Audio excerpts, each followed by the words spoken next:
Shalom, salam sejahtera bagi kita semua, untuk saudara-saudara dimanapun Bapak Ibu sudah berada. Saat ini saya akan bicara mengenai covenant atau perjanjian yang Yesus buat untuk kita semua, khususnya untuk menghadapi Jumat Agung ini. Bapak Ibu saudara bisa melakukan perjamuan kudus di rumah dengan keluarga, lakukannya dengan satu pengertian yang benar menurut Alkitab. Nah, covenant adalah sesuatu yang serius di mata Tuhan. Ada berapa tahapan dari pembuatan perjanjian atau covenant ini?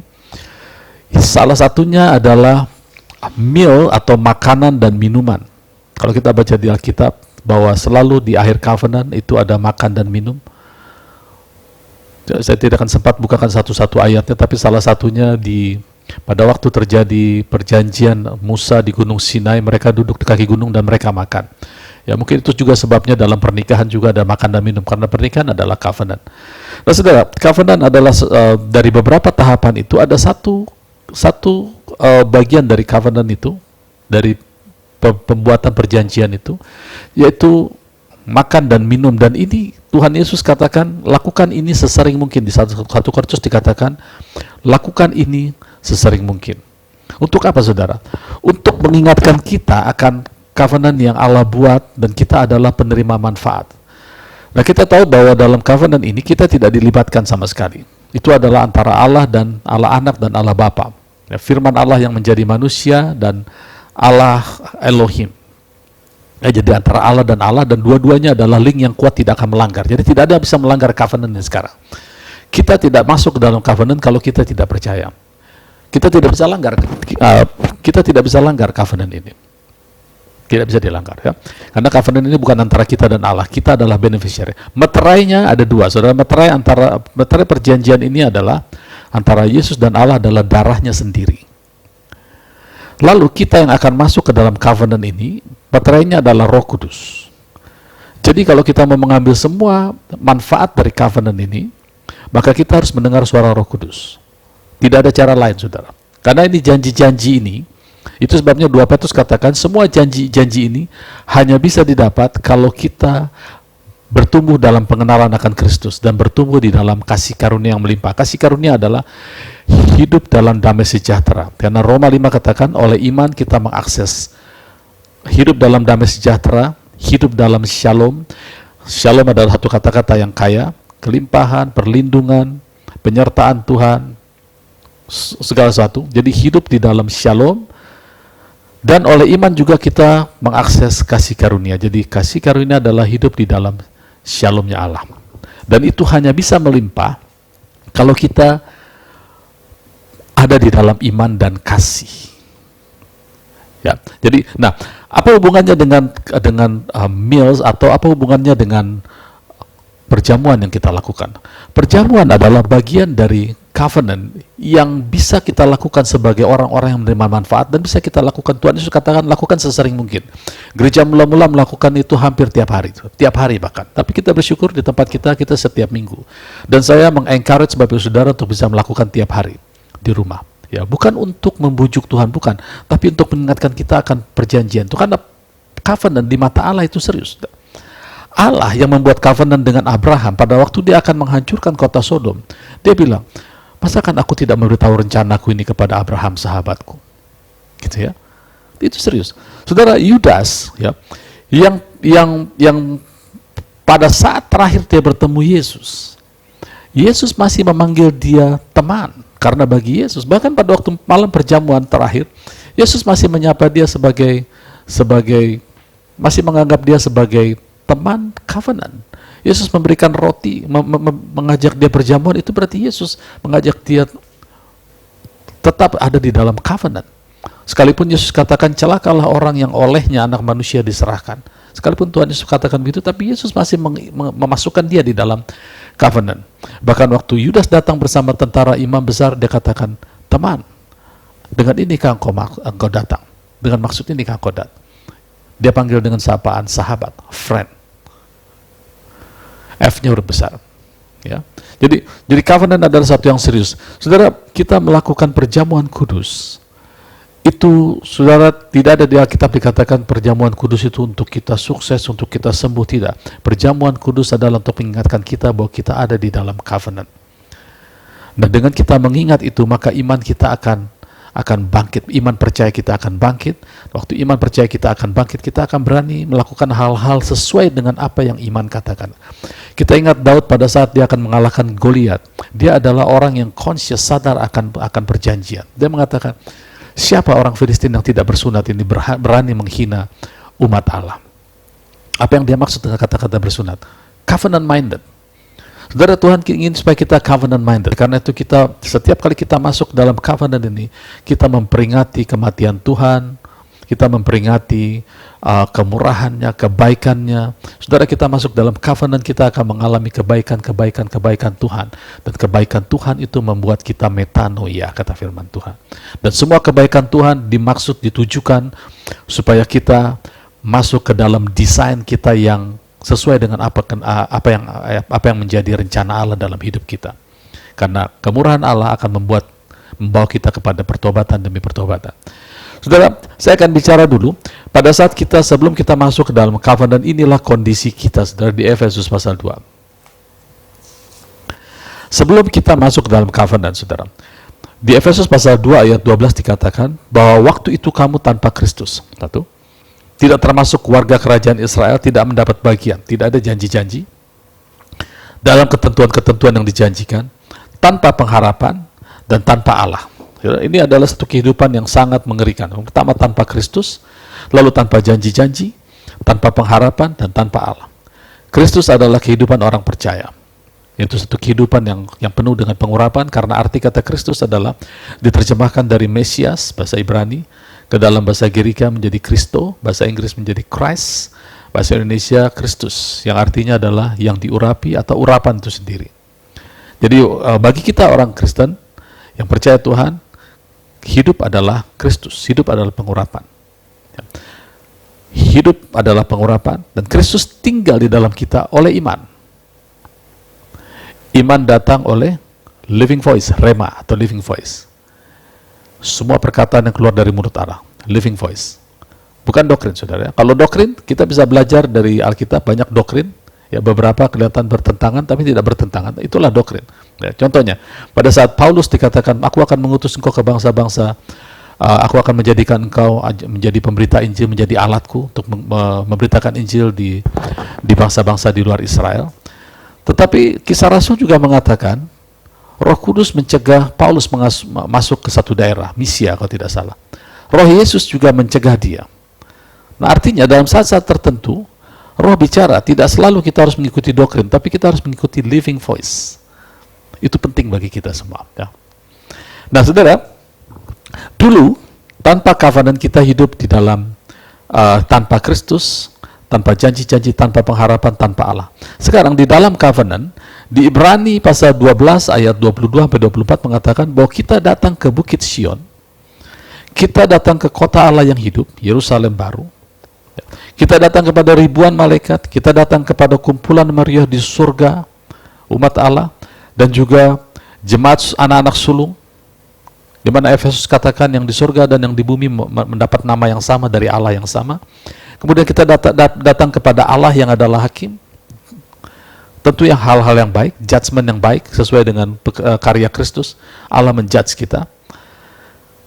Kemudian kepada roh-roh orang benar, kemudian kepada Yesus yang tubuhnya adalah benar-benar makanan bagi kita, yang tubuhnya oleh bilurnya kita disembuhkan, yang terakhir kepada darahnya yang berbicara lebih baik dari darah Habil, yang menguduskan kita satu kali dengan masa expire selamanya.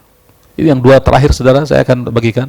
Kita datang kepada Yesus yang adalah benar-benar makanan, tubuhnya sudah menyembuhkan kita, dan kepada darahnya yang berbicara. Itu sebabnya dikatakan, saudara, di dalam Yohanes pasal 6 dikatakan, ayat 53, maka kata Yesus kepada mereka, aku berkata kepadamu sesungguhnya jikalau kamu tidak makan daging anak manusia dan minum darahnya, kamu tidak mempunyai hidup di dalam dirimu. Barang siapa makan dagingku dan minum darahku, ia mempunyai hidup yang kekal, dan aku akan bangkitkan dia pada akhir zaman. Barang siapa makan dagingku, minum darahku, ia tinggal di dalam aku, dan aku di dalam dia. Yohanes 15 ayat 7 katakan, kalau aku di dalam dia, dia di dalam aku, maka minta apa saja, aku akan melakukan baginya.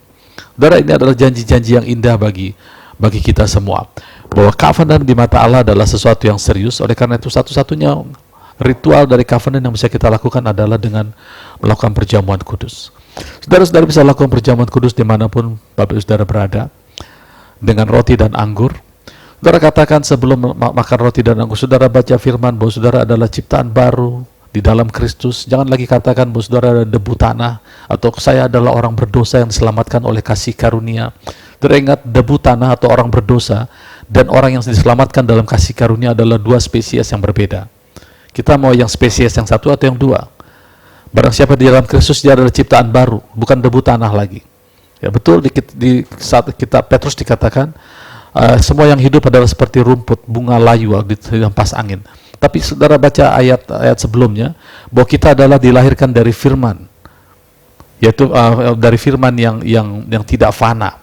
Kita adalah lahir dari firman. Lalu baru masuk ke dalamnya bahwa semua yang hidup adalah seperti bunga rumput layu kering, tapi firman Allah tetap. Saudara lihat, itu dijepit. Jadi kita tidak mengidentifikasi diri kita lagi seperti debu tanah atau seperti rumput yang layu. Itu saudara pernah digambarkan di dalam satu kitab Injil pada waktu Yesus ditangkap oleh penjaga pengawal dari imam besar. Ada satu kejadian lucu yang dicatat, saudara, yang saya pikir untuk apa Roh Kudus menaruh itu. Dikatakan di situ pada waktu malam itu, waktu Yesus akan ditangkap, ada seorang pakai kain lenan seluruh tubuhnya, lalu orang mau tangkap dia, ya orang bilang itu Petrus yang baru saja memutus telinga dari pengawal imam besar. Tapi siapapun dia, cerita ini menarik ya, karena disitu dikatakan orang itu melepaskan kain lenannya dan lari telanjang, saudara. Saya pikir buat apa Roh Kudus taruh cerita seperti itu? Lalu Roh Kudus bicara begini, ada orang-orang pada masa penghakiman, judgment.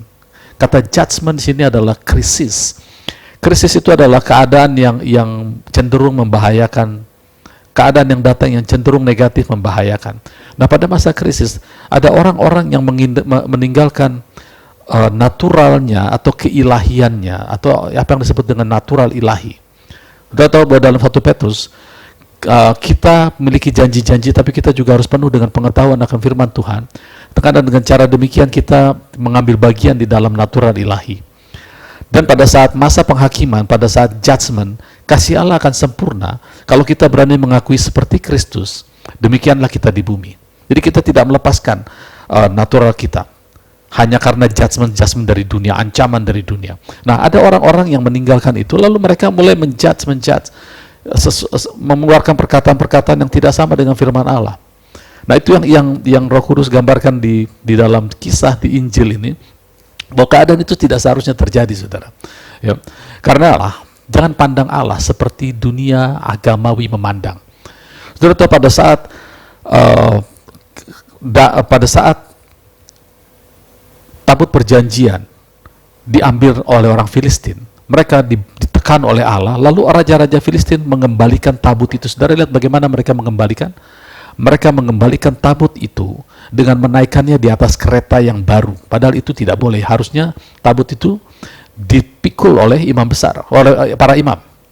Nah, apa yang terjadi? Daud, waktu memindahkan tabut itu ke Yerusalem, dia meniru cara orang-orang dunia, orang Mesir itu, menaikkan ke atas tabut. Akhirnya apa?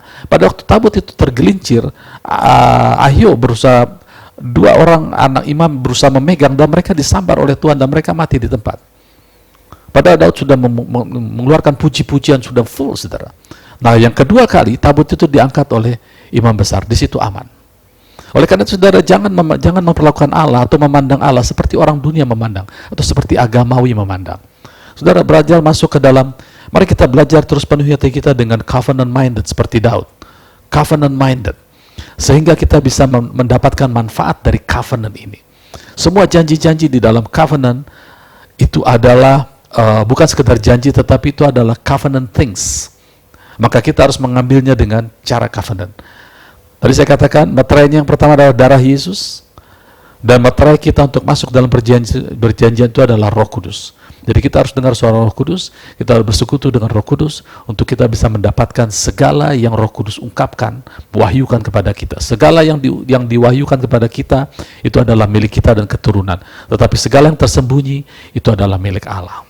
Oleh karena itu saudara, pada saat Bapak Ibu Saudara melakukan perjamuan, ingatkan terus diri kita akan bahwa kita ada di dalam covenant. Terangkat roti, katakan, Tuhan terima kasih untuk tubuhmu. Aku mau datang kepada Yesus seperti Ibrani 22 katakan. Kepada Yesus Kristus, aku juga mau mengambil semua yang sudah Tuhan sediakan oleh bilur Kristus, aku sudah sembuh. Dan ini adalah bait Allah yang kudus, di mana Allah ingin memelihara, Allah ingin menghidupkan, Allah ingin mengquicken di dalam Roma pasal 8 dan 11 katakan. Kemudian saudara ambil anggur, terima kasih Tuhan untuk darah Yesus, darah perjanjian, meterai perjanjian itu. Aku tidak bisa langgar perjanjian, karena perjanjian itu antara Yesus dan Allah. Aku di luar, aku hanya bisa masuk kalau aku mendengar suara Roh Kudus. Terima kasih untuk darah ini. Darah ini selalu berteriak bahwa aku kudus oleh Kristus, aku kudus oleh Kristus. Saudara minum itu, dan saudara mengucap syukur. Dalam mengucap syukur atas semua kebaikan Tuhan yang sudah kita alami dan akan kita alami. Saudara, kalau kita lakukan ini sesering mungkin, khususnya di waktu-waktu seperti ini, tiap hari saudara lakukan, saudara akan dikuatkan dalam iman. Iman itulah yang akan memberikan segala sesuatu yang disediakan oleh kasih karunia. Jadi tidak langsung, saudara yang terpengaruh dengan kata-kata, hati-hati dengan perjamuan kudus yang menjadikan alat untuk kesembuhan, perjamuan untuk mendapatkan pangkat, perjamuan untuk mendapatkan kekayaan.